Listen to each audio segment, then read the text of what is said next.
Hello and very warm welcome to all of you. कैसे हैं आप सब? मैं आपका मेंटर और आप देख रहे हैं लर्न इंग्लिश विदाउट रूल्स का स्पेशल सेशन। आज का स्पेशल सेशन पिछले दिन शुरू किए गए वर्ड स्वैप के क्वेश्चन पर आधारित है। जी हाँ, यहाँ पर मैं उपस्थित हो गया हूँ वर्ड स्वैप के पहले सेट के साथ। वैसे इस सेट में मैंने 10 क्वेश्चन शामिल किए हैं। उम्मीद ये है और कोशिश ये है कि आपके एग्जामिनेशन से पहले क्वेश्चन की प्रैक्टिस इतनी ज्यादा करा दी जाए वर्ड स्वैप की कि आप किसी भी परिस्थिति में कितने भी बड़े हर्डल्स को पार करने के लिए मेंटली तैयार हो। आपको कभी ये ना लगे कि नहीं वर्ड स्वैप कठिन होता है, ये तो मैंने कभी बनाया नहीं तो मैं कैसे अटेम्प्ट कर सकता हूं। बस उद्देश्य इतना है कि आप 5 में से 3-4 सही करके आए और आप अपने उद्देश्य में सफल हो, एग्जाम को क्वालिफाई करें। वैसे मैं आपकी जानकारी के लिए बता दूं कि वर्ड स्वैप के 5 क्वेश्चन पूछे जाते हैं। मैंने 10 लिया है, कारण आपको बता चुका हूं। यहां पर एक जानकारी जो कि सबसे अहम है कि आप सबको इरिटेशन हो सकता है। थोड़ा सा क्वेश्चन का लेवल मैंने एग्जामिनेशन को ध्यान में रखते हुए रखा है और रिसेंट के 1-2 दिन पहले के न्यूज़पेपर से, कुछ पुराने न्यूज़पेपर से क्वेश्चन कलेक्ट किए गए हैं। तो क्वेश्चन थोड़ा सा कठिन हो सकता है, आपको इरिटेट नहीं होना है। एक पॉइंट पर आपको लगेगा कि कहीं ना कहीं आपके लिए परेशानी भरा है ये सवाल, ये आपसे नहीं बनेगा, काफी हौच पौच लगेगा। मैं बस इतना ही कहूंगा कि आपने अब तक जो सीखा है, अपनी रीडिंग एफिशिएंसी में जो सीखा है, सेंटेंस को पढ़ करके लग रहा है कि नहीं यार ये अरेंजमेंट ठीक नहीं है, तो आप उसको अपने हिसाब से स्वैप कीजिए, आंसर को मिलाइए। सही होता है फिर भी एक्सप्लेनेशन देखिए और वर्ड्स तो आएंगे और वर्ड्स की मीनिंग बताएंगे, वो भी आपके लिए इंपॉर्टेंट है। वोकैब की संख्या, जो वर्ड्स की संख्या बढ़ेगी तो वो भी एग्जामिनेशन पॉइंट ऑफ व्यू से आपके लिए पॉजिटिव ही है। उसके बाद जिनका गलत होता है, मैं हर दिन कहता हूं और आज भी कह रहा हूं कि यहां पर चिंता करने की जरूरत नहीं है, परेशान नहीं होना है, बस ध्यान से स्ट्रैटेजी को फॉलो करना है। किन किन चीजों को देखते हुए हम इस क्वेश्चन को सॉल्व करते हैं, सेंस कैसे करते हैं। इससे एक और बात सीखने के लिए मिलेगा कि किसी पैराग्राफ का मीनिंग जो उसकी अंडरस्टैंडिंग है वो कैसे हम समझ सकते हैं। तो चलिए, यहां पर आज का ये एपिसोड पूरा पैकेज है आपके लिए, तो बिल्कुल वीडियो पे शुरू से अंत तक बने रहिए। चलिए सेशन की शुरुआत करते हैं। नोटबुक और पेन लेकर के तैयार हो जाइए। देखते हैं कि इस सेशन में कौन कौन से 10 नए क्वेश्चन लिए गए। चलिए देखा जाए।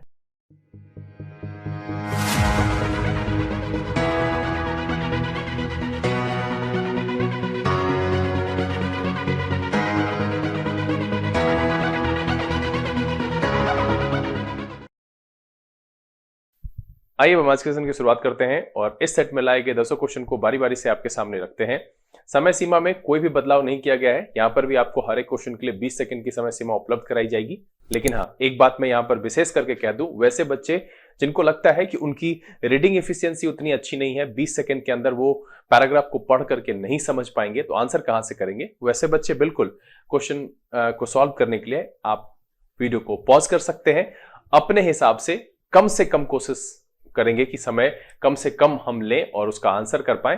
यह समय सीमा एडवांस लेवल के बच्चों के लिए रखा गया है, जिनसे मैं उम्मीद करता हूं कि 20 सेकंड के दायरे में आप अपने आप को फिट करने की कोशिश कीजिए कि आप जितनी तेजी से किसी भी सवाल का जवाब दे पाएंगे, आपके लिए किसी भी एग्जामिनेशन को क्वालिफाई करना उतना ही आसान हो जाएगा। और ये आपके जानकारी, आपके कॉन्फिडेंस की कहीं ना कहीं एक तरह से जांच है कि आप किसी भी प्रकार के प्रेशर में अपने आप को कैसे हैंडल करते हैं। क्या आप प्रेशर में सही आंसर नहीं कर पाते हैं या और कौन सी गलती होती है, इस सब का भी अंदाजा आप यहां से लगा सकते हैं।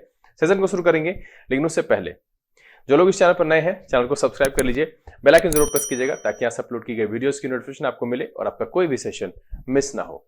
मैंने पहले ही कहा है कि आज के सेशन में बहुत सारे नए वर्ड्स मिलेंगे, बहुत सारी जानकारी मिलेगी और वर्ड स्वैप को लेकर के चूंकि 10 सवाल है, 10 सवाल आते आते आपको बहुत अच्छा आइडिया हो जाएगा कि इस तरह के सवाल को कैसे सॉल्व करते हैं। इसीलिए वीडियो पर शुरू से अंत तक बने रहिए, भगा करके नहीं देखिएगा।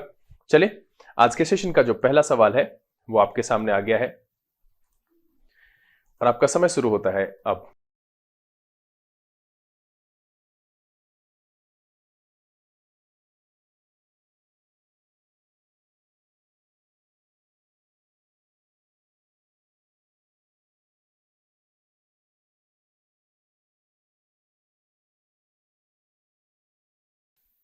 Times up.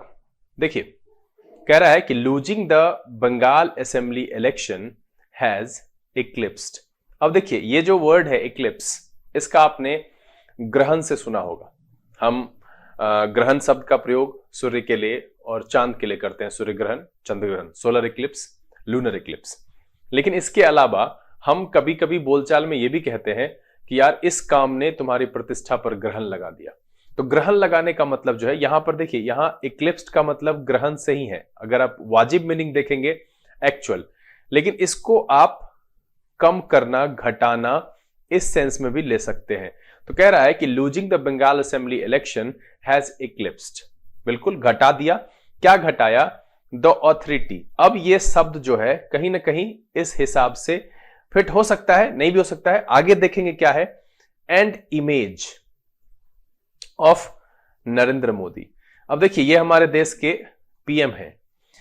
असेंबली इलेक्शन हारने से उनकी ऑथोरिटी में कोई भी कमी नहीं होगी, उस पर ग्रहण नहीं लगेगा।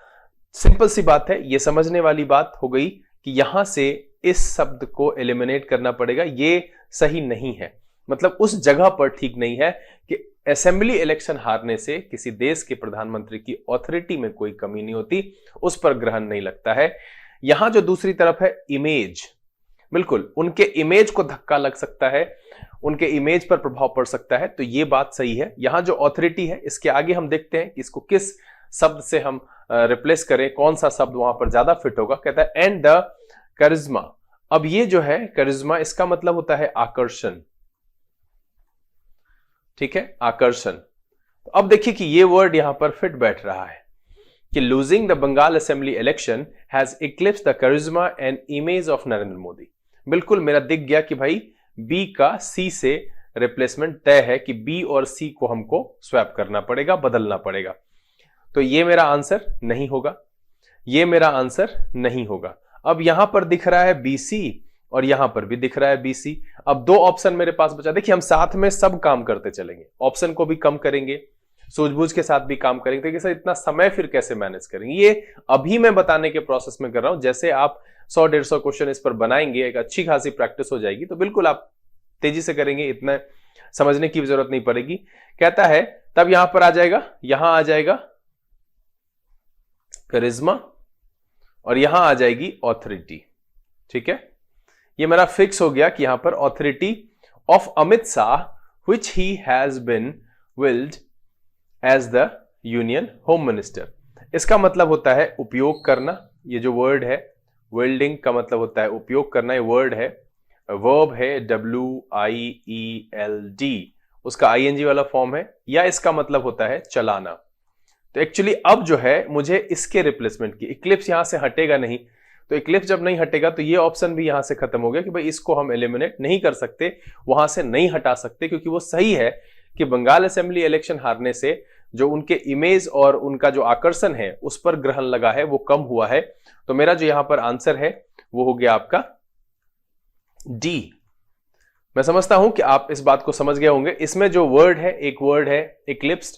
आप ये बात समझिए कि सीधा सीधा कई बार जो है शब्दों को दूसरे तरीके से भी सेंस करते हैं, वो भी संदर्भ के हिसाब से होता है, कंटेक्स्ट में जो फिट बैठता है मीनिंग, वही उसका मीनिंग होता है। तो यहां पर जो है एक तो इक्लिप्स मतलब होता है ग्रहण लगना, कम किया, घटा दिया। करिश्मा का मतलब होता है आकर्षण और विल का मतलब होता है उपयोग करना या चलाना। चलिए अगला सवाल लेते हैं और आपका समय शुरू होता है अब।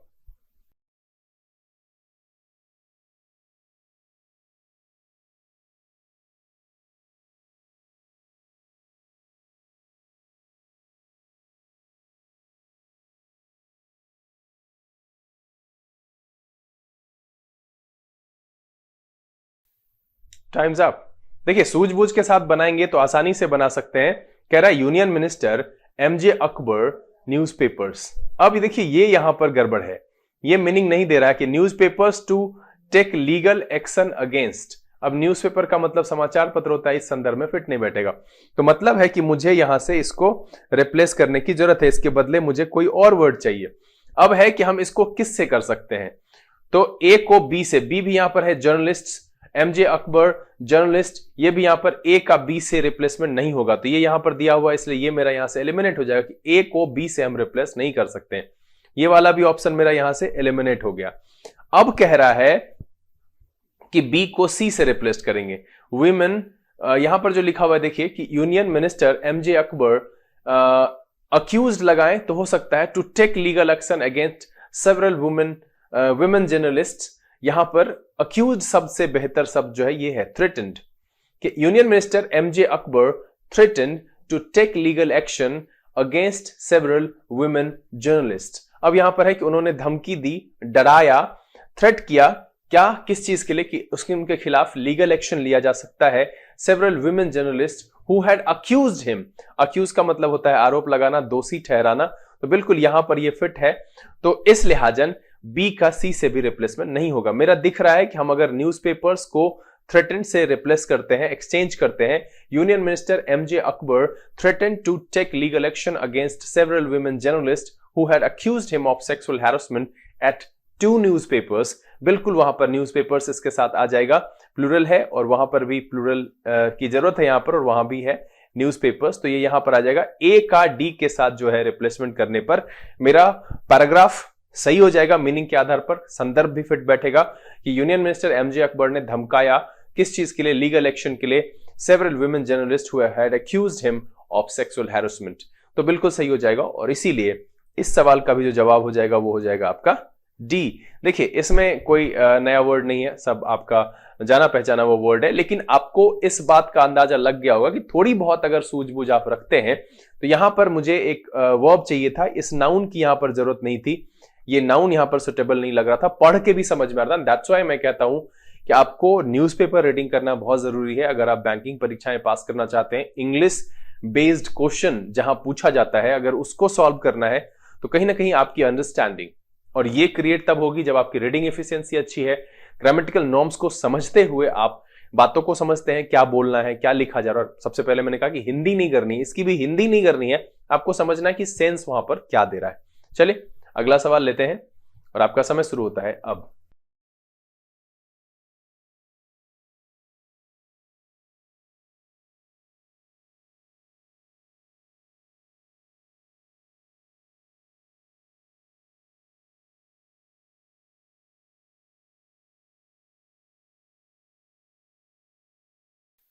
Times up. देखिए क्या कह रहा है कि the handful of RSS ideologues, ideologues का मतलब होता है विचारक, ठीक है, मुट्ठी भर। हैंडफुल का मतलब होता है मुट्ठी भर, इस सेंस में the handful of RSS ideologues I have been urging, और अर्ज का मतलब यहां पर जो होता है उकसाना, क्या होता है, उकसाना, दबाव डालना, ठीक है, दबाव डालना, ठीक है, इस सेंस में हम इसका इस्तेमाल करते हैं। भड़काना इस सेंस में भी इस्तेमाल कर सकते हैं।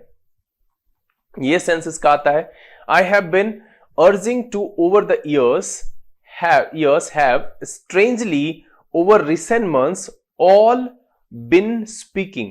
अब देखिए यहां पर कहना है, इसका सेंस होगा कहने लगे, ठीक है। अब इस मीनिंग को अगर आप यहां तक देखिएगा, यहां तक पहले देखिए, इसको यहां तक समझिए कि कह रहा है कि कुछ मुट्ठी भर विचारक जो थे वो लंबे समय से मुझे उकसाते रहे थे, उकसाते आ रहे थे, और अभी जो सेंस इसका आ रहा है कि रिसेंट महीने में मुझे कहने लगे। नहीं, यहां पर बेहतर है कि सालों से वो मुझे कहते आ रहे थे, बट रिसेंट महीनों में मुझे उकसाने लगे, दबाव डालने लगे। तो एक्चुअली जो है अर्जिंग का प्लेस यहां है। अगर सेंस देखिएगा तो यहां है कि हम कहते हैं कि नॉर्मली वो कई सालों से मुझे कहता आ रहा था, बट इन दिनों मुझ पर दबाव डालने लगा है, मुझे भड़काने लगा है। तो ये सीक्वेंस जो है वो ठीक लग रहा है कहने का, लेकिन हम शुरू से कहें कि सालों से मुझ पर दबाव डाल रहा था, मुझे भड़का रहा था, और अब मुझे कह रहा है, ये थोड़ा सा सेंस नहीं देगा। तो कह रहा है कि handful of RSS ideologues I have been speaking, यहां पर होना चाहिए आई हैव बीन स्पीकिंग, यहां पर अर्जिंग का बिल्कुल यूज नहीं है suitable. Speaking to over the years, have strangely over recent months all been urging me to. अब यहां तक ठीक है, तो मुझे दिख गया कि भाई ए का जो है बी के साथ रिप्लेसमेंट तय है। तो ए बी यहां पर मेरा दिख रहा है, इसमें भी देखिए ए बी यहां पर दिख रहा है, इसमें नहीं है ना, सी बी है, ए डी है, तो ये मेरा आंसर नहीं होगा, और इसमें भी नहीं है तो ये भी नहीं होगा। तो मतलब है कि मेरा आंसर अगर है तो ए या बी में से कोई है, और अगर नहीं है तो फिर जो है इसमें आंसर नहीं है। नो रिप्लेसमेंट तो है ही नहीं, वो तो होगा ही होगा कि स्पीकिंग और अर्जिंग को चेंज करना है। कह रहा है टू डिसॉल्व अपॉन, और ये जो है ना डिसॉल्व के साथ ये प्रेपोजिशन फिक्स नहीं है, ये गड़बड़ है। डिसॉल्व का मतलब होता है भंग करने से, भंग करना। Upon Congress leader Rahul Gandhi to prevail. अब देखिए कि प्रिवेल के साथ अगर हम अपॉन लगाते हैं ना, ये फ्रेजल वर्ब की तरह काम करता है और इसका मतलब होता है राजी करना। और अगर हम सिर्फ प्रिवेल शब्द का मीनिंग देखें तो इसका मतलब होता है प्रचलित होना। क्या होता है? प्रचलित होना, या इसका मीनिंग होता है जीत लेना। ये एक फ्रेजल वर्ब है, प्रिवेल अपॉन। तो ये फिक्स है कि भाई प्रिवेल के साथ ही अपॉन लगेगा, तो यहां पर जो है वो प्रिवेल होना चाहिए। और अब हम इसको जांचेंगे कि क्या इसके हिसाब से मीनिंग फिट बैठ रहा है। तो देखिए, कह रहा है कि urging me to prevail upon Congress leader Rahul Gandhi, मतलब है कि वो मुझे उकसा रहे हैं, भड़का रहे हैं, दबाव डाल रहे हैं इन महीनों में। किस चीज के लिए भाई? कि कांग्रेस लीडर राहुल गांधी को राजी करने के लिए, टू डिसॉल्व हिज पार्टी, ताकि वो अपनी पार्टी भंग कर दे। अब बिल्कुल मीनिंग सही आ गया। तो मेरा जो है सी वो भी डी से रिप्लेस होगा। और देखिए कि C D and A B ये बोथ बी में है, ये सिर्फ अकेला है, इसलिए भाई साहब ए मेरा आंसर नहीं है। एक रिप्लेसमेंट तो दिख रहा है कि ए का बी से होगा, बट सी का भी डी से रिप्लेसमेंट है, ये वहां बताया नहीं गया। दैट्स व्हाई जो इस सवाल का जवाब है वो है आपका बी। देखिए, यहां समझने वाली बात है, अगर आप पेपर पढ़ेंगे आपकी जो भाषाई समझ है वो बेहतर है। अगर आपकी भाषाई समझ, चाहे वो हिंदी की हो, आपकी रीजनल लैंग्वेज की हो, या फिर इंग्लिश की बात करें, भाषाई समझ हर जगह पर एक ही जैसी होती है। अगर आपकी भाषाई समझ अच्छी है तो इंग्लिश भी आपकी अच्छी हो सकती है, आपकी रीजनल लैंग्वेज भी आपकी अच्छी होगी, अगर आप हिंदी बोलेंगे तो वो भी आपकी अच्छी होगी। अगर भाषाई समझ ठीक नहीं है तो आप जो एक्सप्रेशन है सामने रखा हुआ उसको नहीं समझ पाएंगे, और फिर वो संदर्भ पे फिट नहीं भी बैठ सकता। दैट्स व्हाई ये बहुत जरूरी है कि अब आप जब पढ़ते हैं तो उसकी समझदारी, उसमें जो निहित भाव है उसको समझने की कोशिश कीजिए। थोड़ा समय लग सकता है, आप एक स्टेप बढ़ा लीजिए कि जब आप रीडिंग प्रैक्टिस कर रहे होते हैं उस समय में लास्ट में रुक करके उस पैराग्राफ को सेंस करने की, उसका भाव समझने की कोशिश कीजिए। जो वर्ड नहीं आ रहा है उसको अंडरलाइन करिए, मीनिंग देखिए, रटना नहीं है। उसी संदर्भ में शब्द का मीनिंग देखेंगे तो ठीक ठीक समझ में आएगा, क्योंकि शब्द का मीनिंग देखिए प्रिवेल है। अब अपॉन लगा हुआ है तो फ्रेजल वर्ब है, उसका मीनिंग आ रहा है राजी करना, और वही यहां पर फिट बैठ रहा है। जैसे मैंने अभी इक्लिप्स बताया, उसका मतलब हम भाई सोलर इक्लिप्स और लूनर इक्लिप्स से समझते हैं, लेकिन यहां पर था कम करने से, घटाने से, ग्रहण लगने, मतलब उनके इमेज पर ग्रहण लगने की बात कहते हैं। तो इस चीज को समझने के लिए आपकी अंडरस्टैंडिंग को आपको बेहतर करना होगा, और मेहनत आपको तो करनी पड़ेगी। मैं आपके साथ हूं, इस चैनल पर बने रहिए। जो लोग नए हैं, जिन्होंने सब्सक्राइब नहीं किया है, सब्सक्राइब कर लीजिए, बेल आइकन जरूर प्रेस कीजिएगा, ऑल के नोटिफिकेशन को ऑन कर लीजिएगा, ताकि वीडियो यहां से जो अपलोड हो तो वो आपका मिस ना हो। पसंद आए तो लाइक कीजिए, शेयर कीजिए, लोगों को बताइए, और आप भी खुद इसके साथ शुरू से अंत तक बने रहिए। जो समस्या होती है वो मुझे लिखिए जरूर। लाइक शेयर सब्सक्राइब करेंगे तो वो कहीं ना कहीं मुझे खींच करके आप तक लाता है, और ये बहुत जरूरी है मुझे जगाए रखने के लिए। चलिए, यहां पर क्या है, तो इस बात में आपको समझ आ गई कि भाई क्या कह रहा है। Handful of RSS ideologues I have been speaking to over the years have strangely over recent months all been urging me to prevail upon Congress leader Rahul Gandhi to dissolve his party. मतलब है कि कई सालों से मुझे कहते आ रहे थे, इन दिनों उकसाने लगे, भड़काने लगे कि राहुल गांधी को राजी करे ताकि वो अपनी पार्टी ही भंग कर दे। चलिए अगला सवाल लेते हैं, और आपका समय शुरू होता है अब।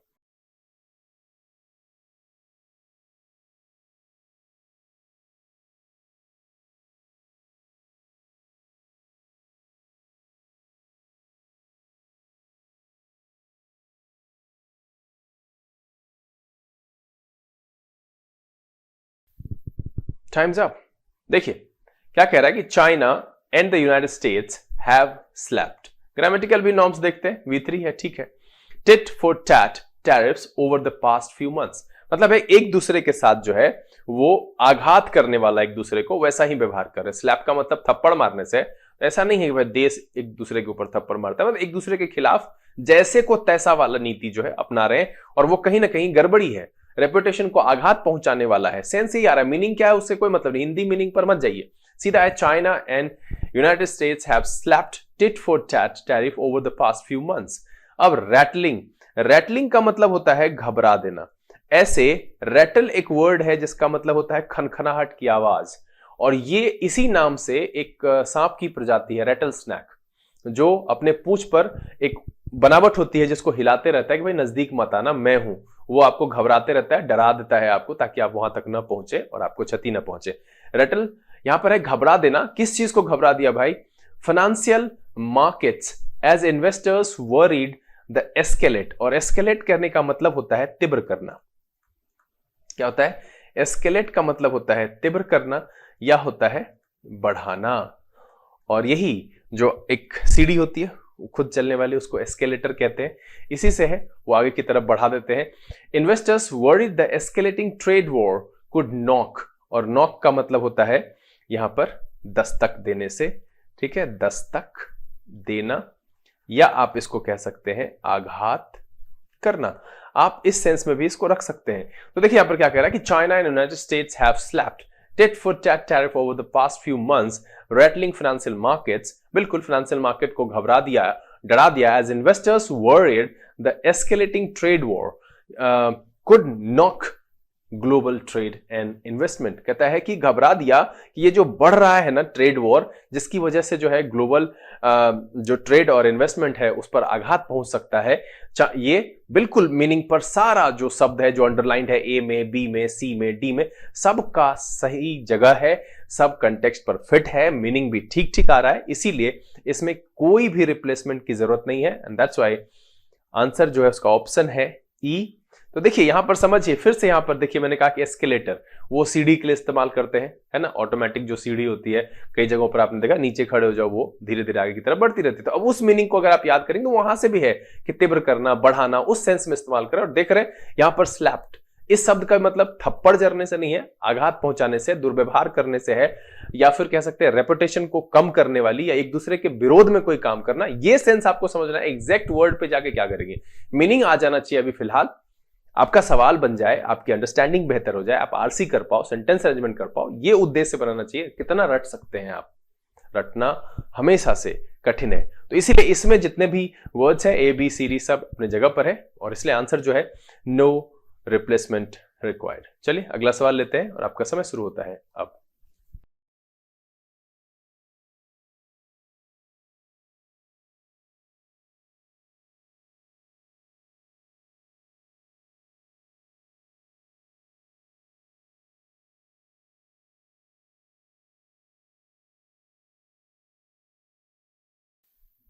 टाइम्स अप, थोड़ा बड़ा है, खैर कोई बात नहीं है। कह रहा है the official economic data by the first quarter will be upbeat. और इसका मतलब होता है उत्साहपूर्ण। क्या होता है? उत्साहपूर्ण।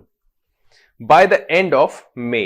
अब इस लाइन का सेंस ही नहीं आया। The official economic data by the first quarter will be upbeat. एक तो ये अपबीट की जगह से आया, चलिए इसकी जानकारी नहीं है तो हम इसको अभी जो है अंडर कंसिडरेशन रखते हैं। मान लो कि नहीं आता है, मैं आपके ही पक्ष से सोच करके बात कह रहा हूं कि the official economic data by the first quarter will be upbeat bye the end of मे। और ये सेंस आ नहीं रहा है। आगे देख रहे हैं, कह रहा last year from October onward the mood. और मूड जो है इसके लिए ये वर्ड यहां पर अपबीट सही लग रहा है ना। The mood was upbeat and अब यहां से जो पब्लिश्ड है, क्या यहां पर फिट बैठेगा? तो देखिए ये जो पब्लिश्ड यहां लिखा, तो बी के बाद पास्ट पार्टिसिपल आना चाहिए, विल बी पब्लिश्ड, बिल्कुल यहां पर ठीक है। तो मेरा एक दिख गया कि भैया सी का बी के साथ रिप्लेसमेंट पक्का है, सी और बी रिप्लेस हो सकता है। तो एक मेरा यहां से ये आंसर एलिमिनेट हो गया, ठीक है। बीसी यहां पर भी है और बीसी यहां पर भी है, एक मेरा आंसर ये भी एलिमिनेट हो गया। अब कह रहा है कि ए को डी से भी रिप्लेस करना है। तो सबसे पहले जो है एंटिसिपेट का मतलब समझ लेते हैं। इसका मतलब होता है आशा रखना, ठीक है, आशा रखना, उम्मीद करना, उम्मीद करना इस सेंस में इस्तेमाल करते हैं, या फिर आप कह सकते हैं पूर्वानुमान करना, पूर्वानुमान करना इस समय में सेंस में भी यूज कर सकते हैं। अब कह रहा है कि last year from October onward the mood was upbeat and anticipating a sharp भी शेप्ड रिकवरी। तो उत्साहपूर्ण वही होगा कि रिकवरी होगी तब। कह रहा दिस वाज एक्कम्पेन्ड, साथ का है, और इसके साथ याद रखिएगा कि इसके साथ एक्कम्पेन्ड जो वर्ड है ना, ACCOMPAINED, इसके साथ फिक्स है, बाय यूज करते हैं, कंपेन्ड बाय। अब जानकारी होनी चाहिए, क्योंकि यहां पर थोड़ा सा लेवल अप हो जाता है, तो ये जानकारी समझ लीजिए। हो सकता है कि आपको यहां पर ये पता ना हो, तो यहां पर क्या होना चाहिए, बाय होना चाहिए, और 4 जो है वो यहां पर होना चाहिए। तो ए और डी का भी जो है वो कॉम्बिनेशन यहां पर रिप्लेस करना पड़ेगा, एक्सचेंज करना पड़ेगा। अब एक बार फिर से पढ़ के देखते हैं कि the official economic data for the first quarter, बिल्कुल जो ऑफिशियल इकोनॉमिक डेटा है पहले क्वार्टर के लिए, will be published by the end of May, वो मई के अंत तक जो है वो पब्लिश होगा। Last year from October onward the mood was upbeat and anticipating a sharp V shaped recovery. This was accompanied by a sharp drop in the official count of COVID infections, so much so that by the end of January a victory was declared. यहां पर ये शब्द ठीक है, इसमें कोई भी replacement की जरूरत नहीं है। तो मेरे पास जो ऑप्शन निकल करके आया, ये BC वाला अकेला नहीं चाहिए मुझे, A और D को भी एक्सचेंज करना पड़ेगा। ऊपर A में 4, नीचे बाय, इसीलिए जो इस सवाल का जवाब हो जाएगा, इसका जो आंसर हो जाएगा वो हो जाएगा A। उम्मीद करता हूं समझ गए होंगे। जो वर्ड है अपबीट का मतलब उत्साहपूर्ण, एंटिसिपेट का मतलब पूर्वानुमान करना, आशा रखना, उम्मीद करना, और डिक्लेयर का जानते हैं एक्कम्पेंड का मतलब होता है साथ साथ। चलिए अगला सवाल लेते हैं और आपका समय शुरू होता है अब।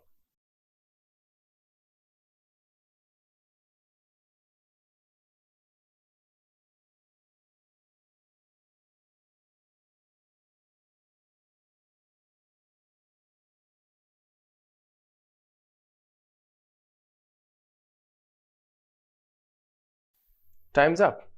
देखिए क्या कह रहा है, Chelsea Eden Hazard has revealed, और हैज के बाद V3 है, ठीक है, हिज एप्रिसिएशन, हिज के बाद ये पॉजिटिव एडजेक्टिव है, ये याद रखिएगा। उसके बाद एक नाउन इस्तेमाल होता है, तो बिल्कुल ये नाउन है, ION जो है ये नाउन सफिक्स होता है।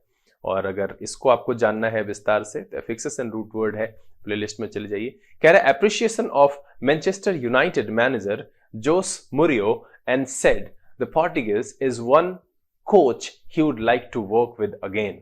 बिल्कुल यहां पर कोई भी गड़बड़ी नहीं है। क्या कह रहा है, सबसे पहले तो देखिए एप्रिसिएशन, ये नाउन ठीक है।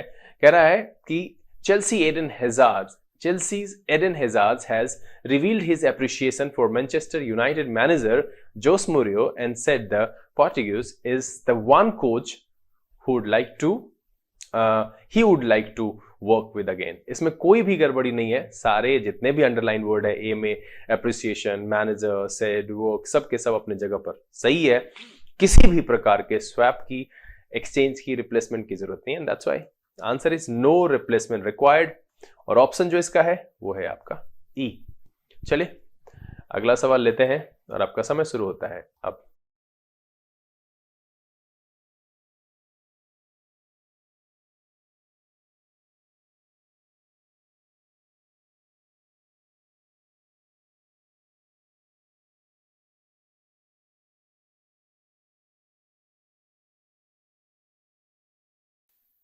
Times up. देखिए सवाल थोड़ा लंबा होता है, हौच-पौच होता है, घबरा सकते हैं, बट मैं इतना ही कहूंगा धैर्य बनाए रखिए। अगर आपका आंसर गलत भी हो रहा है तो अपने आप को परेशान करने की जरूरत नहीं है। हो सकता है ऐसा कि 2-4 सवाल बनाने के बाद आपको इरिटेशन जैसा महसूस हो, यार कुछ हो नहीं रहा है, 2-4 गलत हो जाए तो उस पर और इरिटेशन होगा। तो सिंपल सा है कि धीरज रखिए, पेशेंस बहुत जरूरी है, धैर्य रखना पड़ेगा। किसी चीज को सीखने के लिए धैर्य रखना पड़ता है। धीरे धीरे धीरे धीरे जो है आप वो चीज समझने लगते हैं और सीखने लगते हैं। छोड़ देंगे फिर समस्या वैसी की वैसी रह जाएगी और आपके लिए फिर जो है वर्ड स्वैप जैसे सवाल कभी सॉल्व नहीं हो पाएंगे। अगर आप इसके साथ लड़ेंगे, डटे रहेंगे, तो बिल्कुल भरोसा रखिए मैं जितना कह रहा हूं आप भी कर पाएंगे सॉल्व। चलिए क्या कह रहा है कि nowhere in the world point out an online petition have the central government, a petition have the central government of a country been called in the manner in which it is being done in New Delhi। ये यहां से लेकर के यहां तक ना पूरा कुछ मीनिंग ही दे पाने में समर्थ नहीं है। अजीब सा हौच पौच नहीं लग रहा कि nowhere in the world point out an online petition have the central government, ये government central government have the central government, ये of a country been called, ये यहां पर गड़बड़ लग रहा है. In the manner in which it is being done in New Delhi, signatories to the petition, scholars, archivists and historians have relocated upon the archives. ये जो है रीलोकेटेड हो सकता है, बट आर्काइव्स, ये आर्काइव उसको कहते हैं ऐसा विभाग जहां पर कि कोई भी हिस्टोरिकल या इंपॉर्टेंट डॉक्यूमेंट्स को जमा करके रखा जा सकता है. लेखागार कह सकते हैं हिंदी में उसको.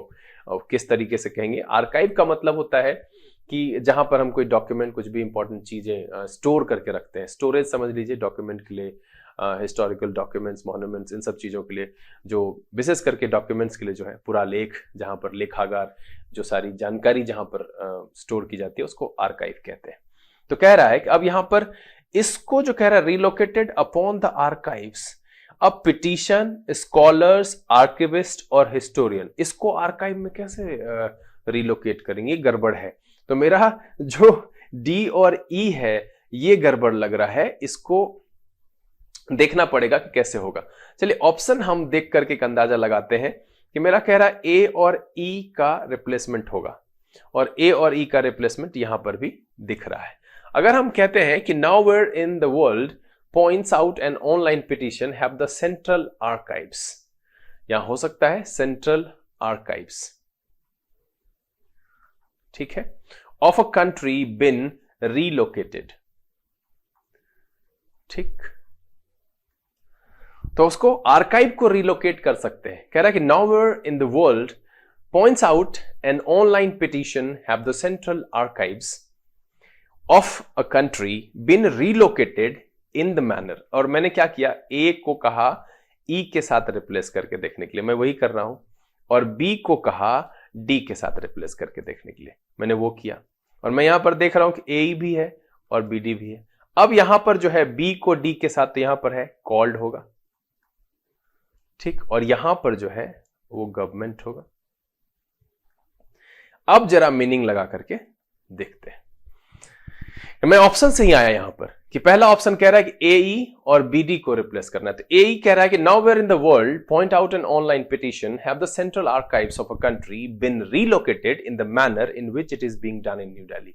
मतलब इस तरीके से जैसा कि न्यू दिल्ली में हुआ है, वो जो है कह रहा है कि nowhere in the world, मतलब कहीं दुनिया में ऐसा नहीं हुआ. nowhere in the world point out an online petition have the central archives of a country been relocated in the manner in which it is being done in New Delhi.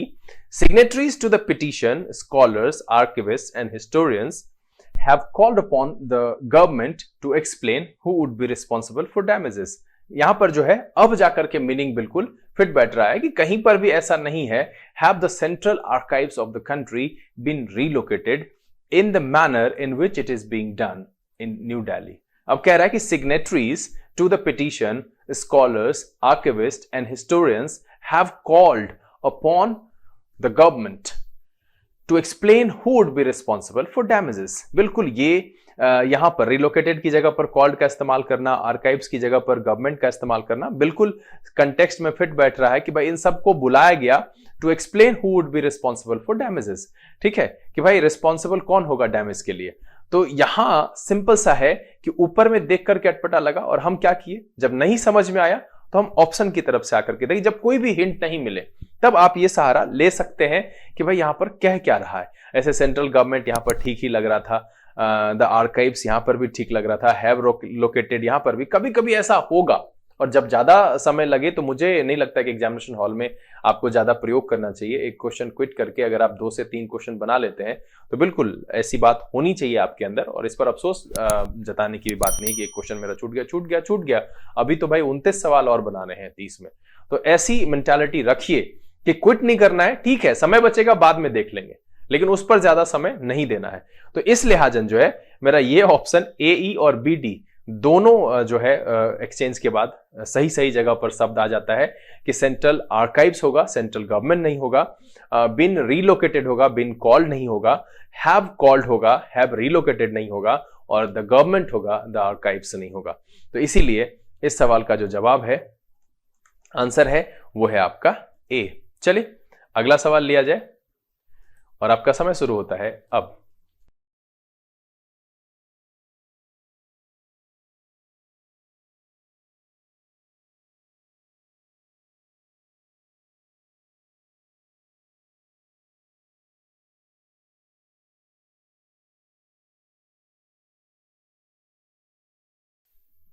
Times up. देखिए कह रहा है the razzmatazz, ये एक नया word है। इसका meaning जो होता है वो कहा जाता है कि कोई भी ऐसा जटिल या जो है कठिन कदम जो कि अपोनेंट को कंफ्यूज करने के लिए हो। इसका मैं मीनिंग यहां पर लिख देता हूं कि any exciting and complex play intended to confuse the opponent। देखिए the razzmatazz for toilet construction, ये एक ऐसा कदम है जो ओपोनेंट को कंफ्यूज करे या फिर उसको जो है सकते में डाल दे, परेशान कर दे। स्लैश में है ODF certification has derived. Derived का मतलब होता है कहीं से लिया जाना, कहीं से उत्पत्ति होना। The fact that the essence, और एसेंस का मतलब होता है सार या महत्व, ठीक है, या होता है महत्व, या इसको आप सुगंध भी कह सकते हैं, ठीक है। Essence of universal water and sanitation, sanitation का मतलब होता है स्वच्छता। कवरेज इज ओवरशैडोड, ओवरशैडो का मतलब होता है महत्व में बढ़ चढ़कर कहना, ठीक है, बढ़ चढ़कर होना या कहना कह सकते हैं, या इसको कह सकते हैं रक्षा करना कह सकते हैं, या कभी कभी इसका सेंस जो होता है वो फीका करने के सेंस में भी इस्तेमाल होता है। तो ये सेंस जो है वो संदर्भ के हिसाब से हम अरेंज करेंगे कि वहां पर क्या सेंस दे रहा है। तो कह रहा है कि the razzmatazz for toilet construction, या फिर ऑब्लिक में है ODF सर्टिफिकेशन हैज, यहां पर क्या है कि बढ़ा दिया है एसेंस को ना, डिराइव्ड नहीं है। क्या होगा, overshadowed the fact that the essence of universal water and sanitation coverage is derived from the right to life. तब जो है ये होगा, मतलब है कि इसको अगर हम ओवरशैडोड को यहां पर लिखें, ओवर शैडोड को यहां पर लिखें तो बिल्कुल तब सही होगा कि हैज ओवरशैडोड द फैक्ट, मतलब उसको महत्वपूर्ण बना दिया है और ज्यादा ये कर दिया है, उसको सुरक्षित भी किया है। ये भी सेंस यहां पर है। तो नीचे वाला जो दो मीनिंग है ये दोनों आ रहा है कि that the essence of universal water and sanitation coverage is derived from right to life. ये राइट टू लाइफ से लिया गया है, guaranteed by article 21 of the constitution. तो मुझे क्या है कि सी को ए से रिप्लेस करना पड़ेगा। यहां पर है कवरेज जो है, अगर हम यहां ओवरशैडोड को यही रहने देते हैं तो from the right to life में ये नहीं होगा, वहां पर वो वहां से लिया गया है, एसेंस को बढ़ावा दे रहा है, एसेंस को और महत्वपूर्ण करके सामने रख रहा है। तो मेरा जो आंसर है वो क्या है कि ए को हम सी से रिप्लेस करेंगे और वो ऑप्शन मेरा सी में है। बाकी जो है ये और सारे वर्ड जो है राइट टू लाइफ वहां पर ठीक है, एसेंस यहां पर ठीक है और कोई भी गड़बड़ी नहीं है। इसीलिए इस सवाल का जो जवाब है वो है आपका सी। क्या हो जाएगा, डेराइव्ड की जगह पर ओवरशैडोड और ओवरशैडोड की जगह पर हम डेराइव्ड का इस्तेमाल करेंगे, derived from right to life guaranteed by article 21 of the constitution. चलिए अगला सवाल लिया जाए और आपका समय शुरू होता है अब।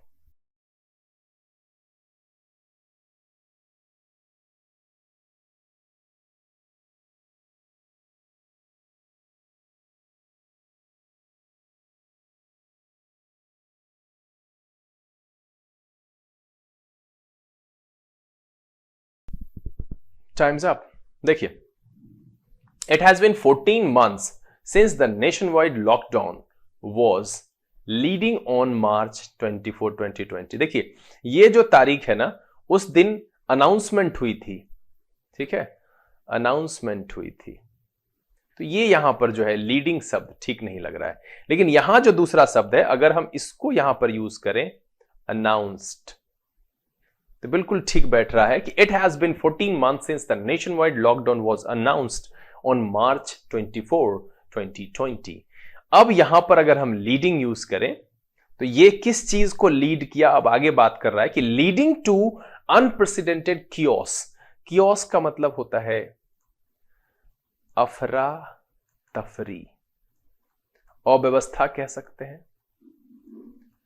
और अनप्रेसिडेंटेड का मतलब है जो पहले ना हुआ हो, एकदम नया, अभूतपूर्व कह सकते हैं, जो पहले कभी ना हुआ हो। तो कह रहा है कि it has been 14 months since the nationwide lockdown was announced on March 24, 2020, leading to unprecedented chaos among the migrant workers। यहां तक बिल्कुल मेरा ठीक हो गया, मतलब है कि मुझे ए को बी से रिप्लेस करना है। तो ये वाला मेरा आंसर नहीं होगा। ये वाला मेरा आंसर नहीं होगा। अब इसमें भी ए बी है और इसमें भी ए बी है। अब मुझे आगे चेक करना है कि क्या सीई हो सकता है, चेंज होगा। कह रहा है कि millions of them were deserted to head home. Deserted to head home, desert का मतलब होता है परित्यक्त। परित्यक्त, डिजर्टेड का मतलब होता है परित्यक्त, जिसको हम छोड़ देते हैं, वीरान हो जाना।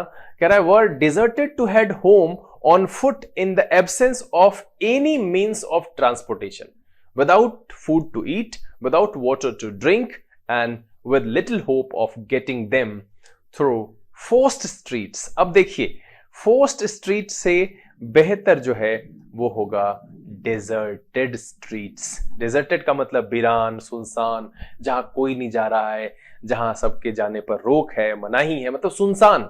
डेजर्टेड का सेंस समझ लीजिए परित्यक्त या सुनसान के सेंस में। तो एक्चुअली यहां पर जो है मुझे क्या यूज करना चाहिए, डेजर्टेड, और यहां जो होगा वर्ड फोर्स्ड, मतलब है कि वो बेचारे दबाव में आ गए। Millions of them were forced to head home on foot. क्यों हुआ ऐसा? उस लॉकडाउन के अनाउंसमेंट की वजह से, जो अचानक हो गया। It has been 14 months since the nationwide lockdown was announced on March 24, 2020, leading to unprecedented chaos among the migrant workers. Millions of them were forced to head home on foot in the absence of any means of transportation, without food to eat, without water to drink, and with little hope of getting them through deserted streets and closed doors. बिल्कुल, तब जाकर के सही होगा। सी और ई को भी मुझे रिप्लेस करना पड़ेगा, डी अपनी जगह पर सही है, और इसीलिए जो इस सवाल का जवाब है वो है आपका ए। और कियोस, अनप्रेसिडेंटेड अच्छा वर्ड है, डिजर्टेड ध्यान में रहना चाहिए। आज के सेशन का आखिरी सवाल और आपका समय शुरू होता है अब।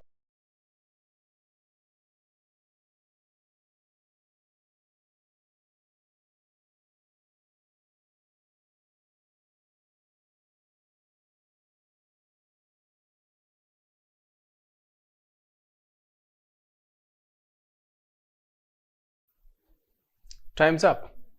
देखिए यहां पर है म्यूरल, इसका मतलब होता है दीवार संबंधी, ठीक है, दीवार संबंधी, या आप इसको ऐसे भी कह सकते हैं painting that is applied to a wall surface, मतलब वो पोस्टर पेंटिंग जो दीवार पर चिपकाया जाता है उससे रिलेटेड है। कह रहा है इन अ टाउन विच कंटेंजियस। अब यहां पर कंटेंजियस का मीनिंग देखिए, ये जो है OUS, ये एडजेक्टिव सफिक्स है और इसका मतलब है कंटेंजियस जो है वो एडजेक्टिव है। देखिए इस तरह की जानकारी बहुत सारे बच्चे हैं जो सुपर बिगनर्स हैं और जिनको बहुत परेशानी होती है नाउन पहचानने में, एडजेक्टिव पहचानने, मतलब शब्दों को कैसे पहचाने। इंग्लिश में समस्या है, आप प्लेलिस्ट में चले जाइए, एफिक्सेस एंड रूट वर्ड में शुरुआत में सारे तरह के सफिक्सेस को मैंने बताया है, जिसको अगर आप जान लेते हैं तो उस आधार पर देखते ही आप बता सकते हैं कौन सा शब्द नाउन है, कौन सा एडजेक्टिव है। ये आपके लिए थोड़ी बहुत शुरुआती दौर में मददगार साबित होगी और आपको पढ़ने में मजा आएगा। शब्दों को समझेंगे तो वर्ड स्वैप के क्वेश्चन में भी कहीं ना कहीं आपको मदद जरूर मिलेगी। अब आगे देखिए यहां पर क्या है, वोटेड, और ये क्या है, ये है वर्ब। अब वर्ब को एडजेक्टिव क्वालिफाई नहीं करता है, मुझे चाहिए क्या, एडवर्ब। अब हम इसमें देखते हैं, इल्यूसिव एक वर्ड है, अटेंशन वर्ड है, और एक है ओवरवेलमिंगली। अब एक वर्ड है ओवरवेल्म, इसका मतलब होता है overcome as with emotion. Emotion Hindi में कहें तो अभिभूत होना, छा जाना, या फिर जबरदस्त ढंग से या इमोशनली कुछ चीज को भाव ये हो जाना। ओवरवेल्म का मतलब होता है ओवरकम एज विद इमोशन, और ओवरवेलमिंगली का मतलब होता है जबरदस्त ढंग से। क्या होता है, जबरदस्त ढंग से, जबरदस्त ढंग से।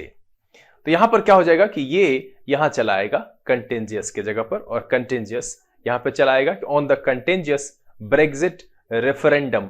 रेफरेंडम का मतलब होता है जनमत संग्रह, ठीक है। तो अब देखिए कि मेरा एक तो तय हो गया कि ए का डी के साथ रिप्लेसमेंट यानी एक्सचेंज तय है। तो हम देखते हैं, ये मेरा आंसर नहीं है, इसमें भी एडी नहीं है, ये मेरा आंसर नहीं है, ये एडी नहीं है, यहां पर एडी मुझे दिख रहा है, ये आंसर है, ये मुझे पता चल गया।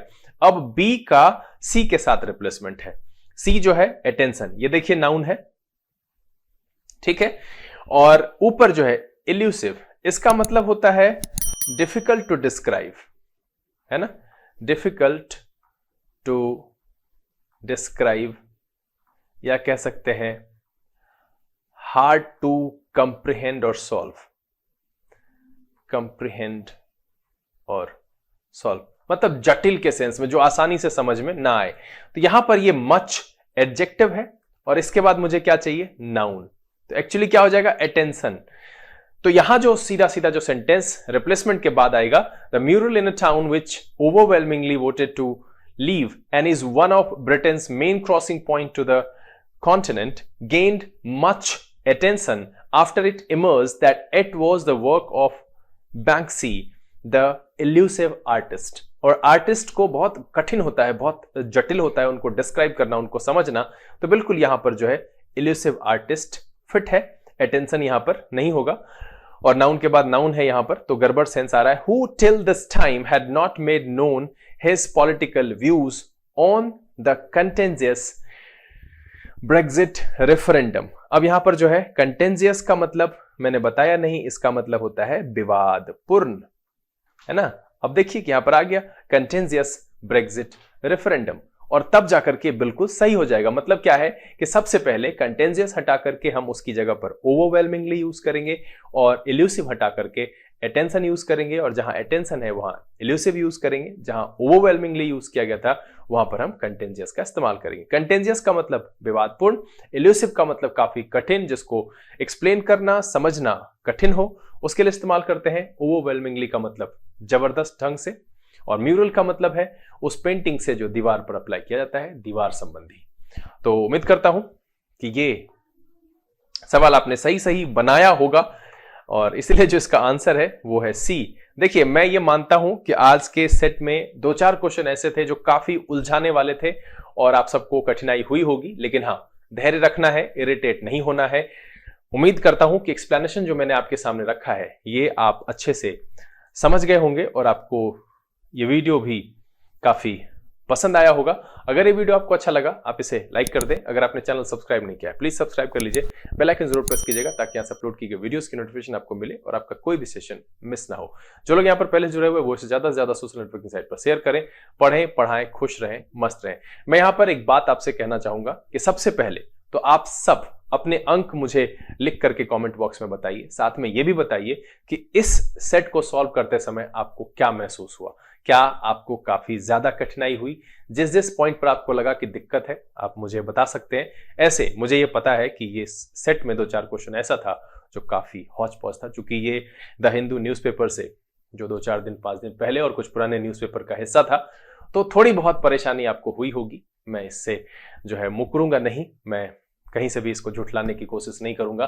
बस मैं आपसे इतना कहूंगा कि आप न्यूज़पेपर पढ़ते रहें, अपनी अंडरस्टैंडिंग, कंटेक्स्ट बेस्ड नॉलेज को डेवलप करने की कोशिश करें। साथ में मैं आपके साथ यहाँ पर हूं ही, और सेट को बनाइए, अपनी समस्याएं लिखिए।